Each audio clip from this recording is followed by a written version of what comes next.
Welcome to this episode of Game on Edmonton here for October 10th. Nope, that's the month. October is the 10th month. We're on the 28th day. Oh boy, that's how the Gregorian calendar works here for Game on Edmonton. I'm Graham Mosimann. Welcome to our little daily Oilers show. We dive into everything that's happening with your local hockey heroes and get you set for that night's game, which will be against the Columbus Blue Jackets. Puck drop for that one goes at 5 o'clock. The Oilers on a very nice little run, having won 4 of their last 6 games, including an overtime winner against the Red Wings yesterday that I had the joy of covering from a remote location at the Confederation Arena in beautiful southwest Edmonton, as Leon Draisaitl picked up 3 points, including 2 goals on his 29th birthday to lead the Oilers to victory. Of course, before that, 4-0 over the Pittsburgh Penguins. So your local hockey heroes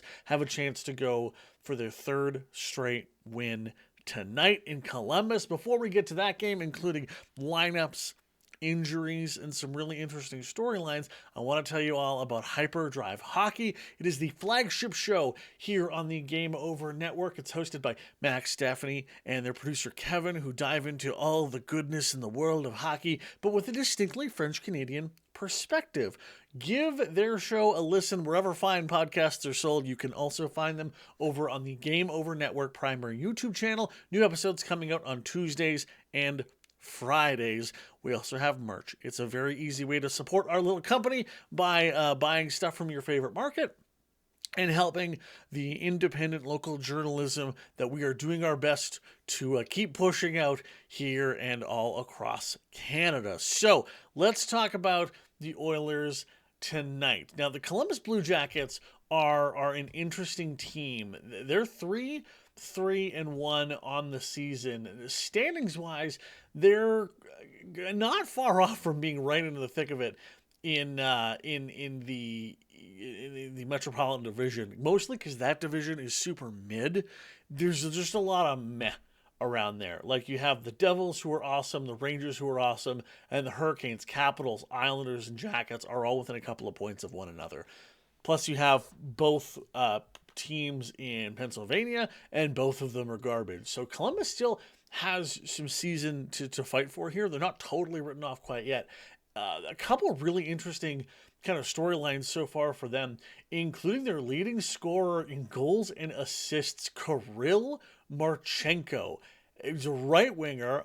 He is 6'3", 198, and watch him tonight. He's number 86.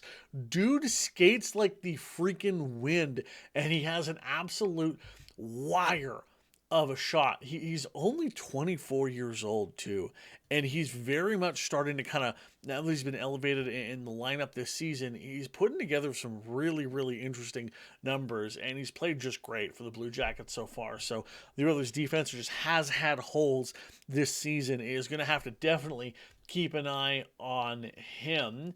As the Oilers take a look at our leading scorers now, Leon Draisaitl with 6 goals and 4 assists on the season for the point lead.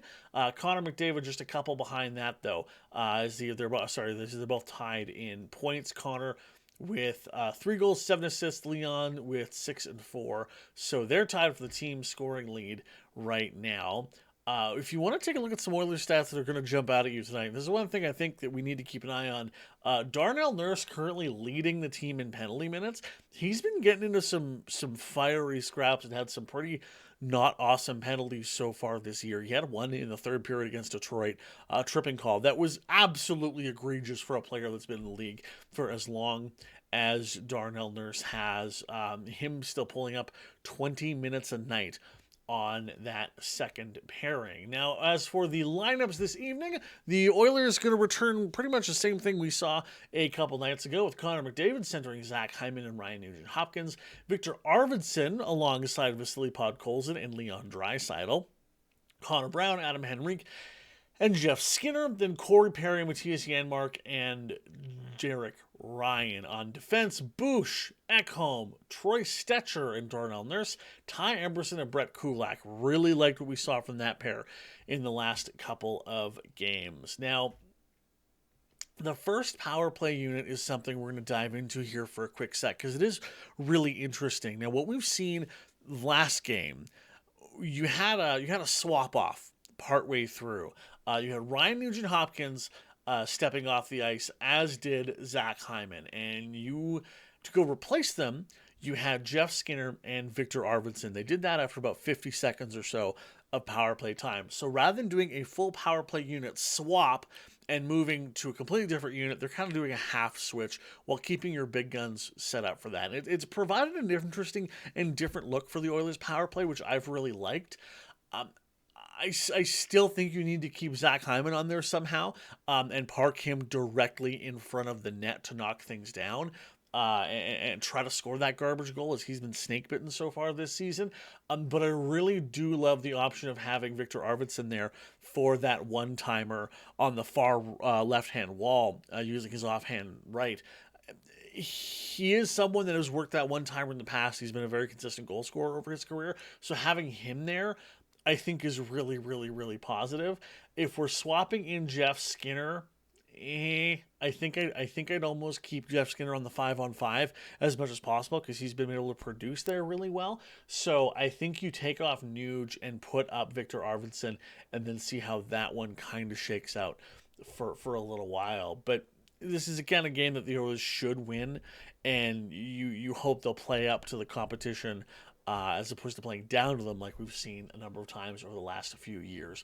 As for the Columbus Blue Jackets, you have Sean Monahan, their number one center. And with Boone Jenner out, I think you can argue definitely like the emotional captain of that team, especially given what they've gone through this year. You have Kirill Marchenko alongside Cole Sillinger and Sean Monahan, Adam Fantilli, Igor Chikahov, and Mikhail Pekha. James Van Riemsdyk, remember him, Sean Corrali and Kevin LeBlanc, Justin Danforth, Matthew Olivier, and Zach Aston Reese. On defense, then you have Zach Werenski, Ivan Provorov, Damon Severson, Jake Christensen, no idea who that is, and Jack Johnson. He's still in the league. Look at you go, Jack. Will line up alongside Jordan Harris, someone who I'm pretty sure is an NHL 25 creative player. I don't think that's a real human being. That is an NPC. So that's how we're lining up team to team. The Oilers should win this one pretty handily, but the Oilers also do have a history over the last number of years of not giving teams the amount of appropriate respect they deserve. And perfect example of a trap game here tonight. So you really think the team has got to keep on the ball and give this one a big go. No major injuries for either side, as Vander Kane is still on the IR, and Columbus is mentioning Gavin Brindley, who I've never heard of, and Caden Lindstrom as well. So that is how the teams will line up tonight. Once the game is over, puck drop at 5 o'clock, by the way. Once the game is over on the Game Over Edmonton YouTube channel, you can join Avery, who will give you the full game breakdown and give you his thoughts as the Oilers hopefully come out of tonight's game with a 3-game win streak, the first one we'll have seen so far this season. That'll do it for this episode of Game on Edmonton. I would hopefully join us here tomorrow for Tuesday's episode, where we will dive into last night's game and look ahead to the rest of the week here in Oilers land. If you like the show, please go like it on whatever platform you happen to be listening or watching it. If you loved it, please subscribe and send it to a friend. Especially give us reviews. Those are the easiest ways to kind of help us get in front of more people and grow this little media company we like to call the Game Over Network. That'll do it for me. I'm Graham Mosimann. Have a great day. Let's go Oilers. And we'll talk next with Avery after the game is done tonight.